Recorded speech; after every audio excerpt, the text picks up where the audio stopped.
To solve this exploitation, the state must capture the means of production to avoid the inevitable pitfalls of capitalism and transition to a utopic anarchism devoid of inequality and private property. First, capitalism is not exploitative, communism is. Under capitalism, the worker has bodily autonomy and can freely contract with others for goods and services. Under communism, they do not have the right to do so. Second, the presumed collapse of capitalism based on the rate of profit falling is an imaginary cope. Humans are rational actors, using scarce means toward preferable outcomes. Humans live in a world of linear time. Humans prefer their goals to be achieved sooner rather than later. This is the universal time preference. Production requires land, labor, and capital. Even in the evenly rotating economy where perfect resource allocation has been achieved, which is impossible, by the way, profit is the capitalist's reward for capital investment to achieve man's universal time preference. The collapse of capitalism is not inevitable unless scarcity and resource allocation no longer exist, which is science. Third, this is where communism falls both historically and in theory. A low communist state that has seized the means of production cannot compete with a free market economy. It's not possible, which is to say nothing of the authoritarian nature of enslaving its own people. Central planners never can and never will be able to solve the local knowledge problem or the economic calculation problem. They are faced with the impossible task of either wasting resources to gain knowledge of the cost of production or misappropriating resources for projects. They lack the billions of signals in a market that affect price as price is abolished. Premise number 2. Communism is preferable to all other philosophical systems. Communism is a conflict-endorsing system based on a Gnostic belief in the supremacy of power and class distinctions, the dialectic and material analysis. First, communism endorses and incentivizes conflict. The belief against private property is exactly this. When humans wish to utilize scarce resources for opposing means, there are only 3 possible outcomes. First, all parties but one voluntarily release their claims. Chip Ignite from eFabless. All parties involved begin argumentation to determine how the resources be utilized. If the first 2 options fail, then the third alternative is violence. Libertarianism asserts that there is one person with a legitimate claim to the property, and that one who uses violence against the property owner is an aggressor. Communism has no such solution. They claim property is owed by all, but property is scarce and cannot be utilized by all. Instead, they will use violence and enforcement mechanisms to ensure the poverty of liberty and wealth of all. Second, the supremacy of the Gnostic belief of power and class through an analysis is the knell of communists inaccurately perceiving reality. To the Marxists, it must always be assumed that capitalism, capitalists' wealth, or lack of awakened, quote, critical consciousness, or, quote, materialism, is at fault for any suffering, conflict, etc. This poisons the truth. A great example of this is Engels in Socialism, Scientific, and Utopic. The first of 4 chapters tells his view of the recent history of Europe and the transition from feudalism into a more liberal society. Using historical materialism, the entire narrative is about the awakening of materialism in the populace at the destruction of nobility and the growth of the industrial bourgeoisie. He then proclaims the idea that the new elite must revive and support the growth of religion to control the workers. Surely, if atheism was allowed, then the proletariat would rise and establish the communist utopia. Of course, his theological analysis falls flat, failing to recognize the effects of the bubonic plague on workers' value, or that becoming materialists would somehow create ideas of socialism, because Marxist materialism sets aside non-material factors like culture, instead assuming that they need only be educated on their worldview and all else will be set aside. Well, I'm a materialist, and there's no one more materialist than the objectivists, and I don't see them or me denying property rights anytime soon. In short, the double premise, communism is preferable to all other economic systems and political philosophies, falls flat on both analysis of its claims and axioms. It is a contradictory economic system with a cult-like belief in the supremacy of capital and class. To reference Engels again, quote, everything must justify its existence before the judgment seat of reason or give up existence, and communism fails this test. It's really my fault for not proposing a premise, but I don't want to obfuscate the debate too much, but I just kind of want to say I would like to clarify my position is not really about preference, because I think when we frame it in terms of preference, I think it gives rise to a level of like subjectivism, if that's the right word, that I don't think is compatible with the communist outlook. I don't think it's about preference. I think it's rather about necessity, right? So I'd like to argue for communism from the perspective of necessity rather than preference. And I don't mean to make it an interview. Just one question: do you think capitalism describes the system we live in right now? No. Yeah, I kind of agree with you. I think the system we live in now is capitalistic. Just like certain actions that, like, I don't know, like Matt Walsh or, you know, some of the anti-trans that go like hardcore might be like fascistic in culture. Just like certain things might be fascistic, but I wouldn't say in America we live under fascism, and I wouldn't say China lives under communism, and I wouldn't say that like America also or Sweden lives under capitalism. I think it has elements of the idea, but it's a mixed bag of bullshit. Okay, well, I don't. So when I talk about communism, I'm talking about a very specific, let's call it a movement. Marx called it the real movement. And when I'm talking about capitalism, I'm talking about a mode of production. And then from my perspective, the capitalist mode of production is dead. That doesn't describe what we have. We don't have a free market. So to me, I guess my perspective is that it's not possible to have a free market because it gives rise to its opposite. And Engels described this in Socialism, Utopia, and Scientific, the way in which competition gives rise to monopoly and the political implications this has. But to afford more philosophical consideration to what you were saying, it's simply not true that corporations dominate markets and tend towards monopoly. This was seen during the Gilded Age in the United States economic history. This was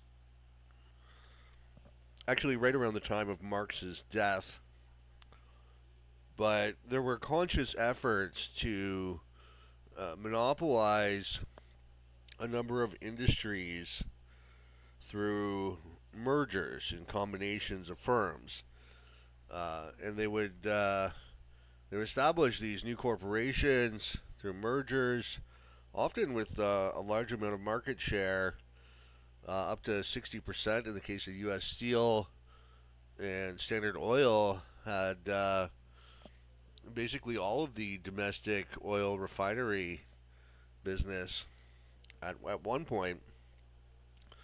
And despite having such substantial market share, they were still unable to corner the market or control the market.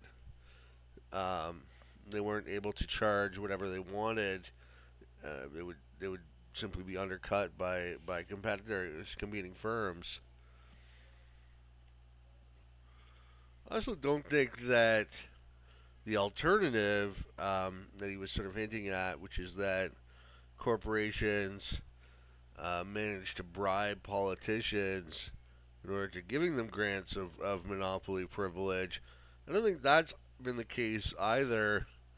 If anything, it's the other way around, that you've got successful companies being attacked through antitrust.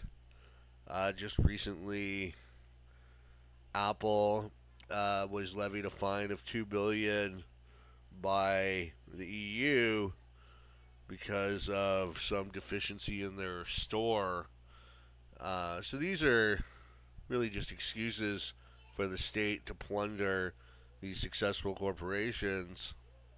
I'd like to bring up a number of things. I don't think the institution of private property has anything to do with scarcity. And the reason I don't think it does is because, vaguely speaking, from what we know of the earliest forms of human society, in which scarcity was a much more relevant factor in everyday life, the institution of private property was either non-existent, or, I know that's a contentious claim, but at the very least, I think most people can agree it was not really as developed as an institution as it would become later on.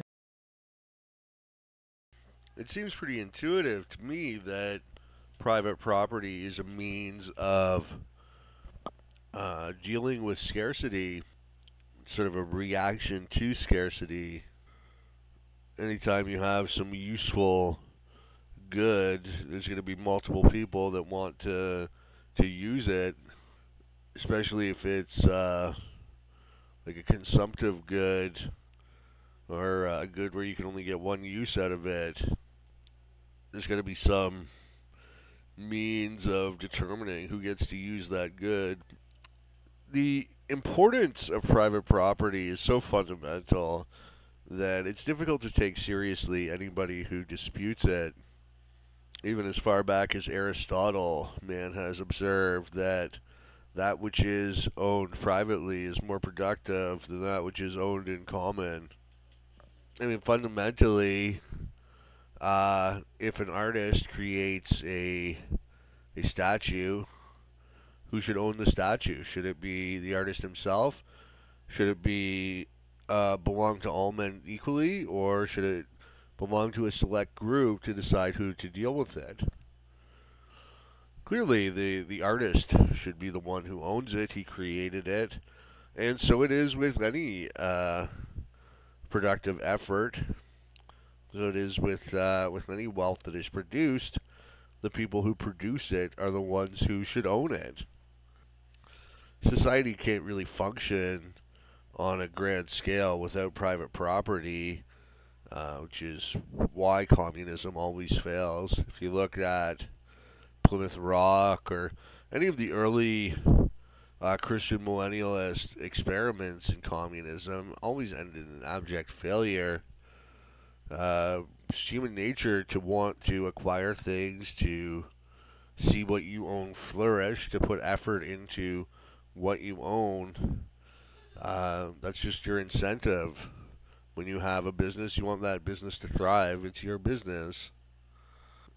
And even communists recognize the importance of private property, which is why they smuggle it back into existence with the concept of personal property.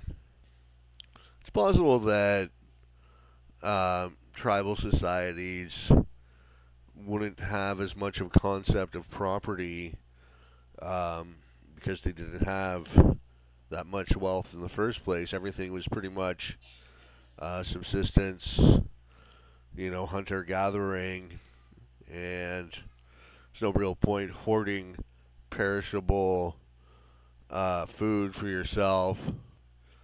But once you get beyond that stage, once you get into a division of labor society, like in Sumer or Egypt, that whole concept goes out the window pretty quickly.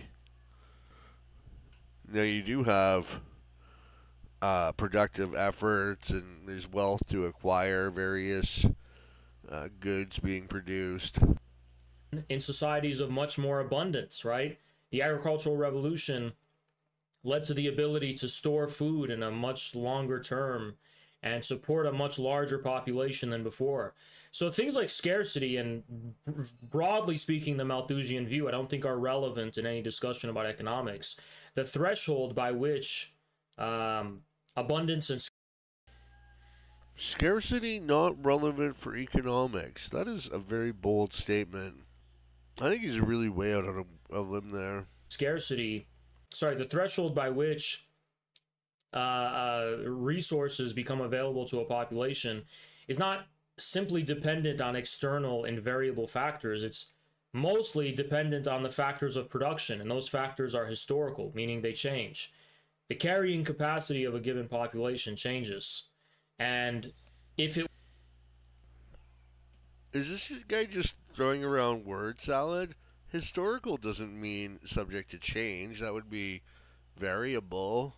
Historical means of or concerning history, concerning past events. Belonging to the past, not the present. Set in the past, based on an analysis of its development over a period. So I guess he just threw in a word there. they change. The carrying capacity of a given population changes. And if it was true that private property is necessary because of scarcity of resources, you would think that it would become less necessary as scarcity diminishes, but that the opposite is true, actually, for whatever odd reason. I'd also like to call into question the view that private property as an institution is even conceivable without without something kind of, to put it in your words, communistic, right? A singular universal state which establishes the recognition and right to property. This is a very common claim raised by critics of anarcho-capitalism, the idea that property can't exist absent the state. But if you think about it, even in our society today, property exists not really because of the state, but because of social norms, because people have a general respect for property rights and a general disdain for those who violate the property rights of others willy-nilly. The primary line of defense against any would-be vandal or looter is the property owner himself. Police don't really do much in the way of investigating property crime unless they happen to catch the guy in the act. They're not going to put a crack team of detectives on it if somebody defaces your home or steals something from you. And this might be justifiable on the part of police, or it might be one of the many flaws of socialist policing, if you will, or state monopoly policing. Maybe it's just the reality that they have to triage. They have to deal with the most important crimes first, and they can't really be bothered by every single little crime. So while certainly we do have the criminal code of conduct, we do have the tort law, and this elaborate artifice of law establishing property rights and the theoretical enforcement through the police and through the courts. I think that's really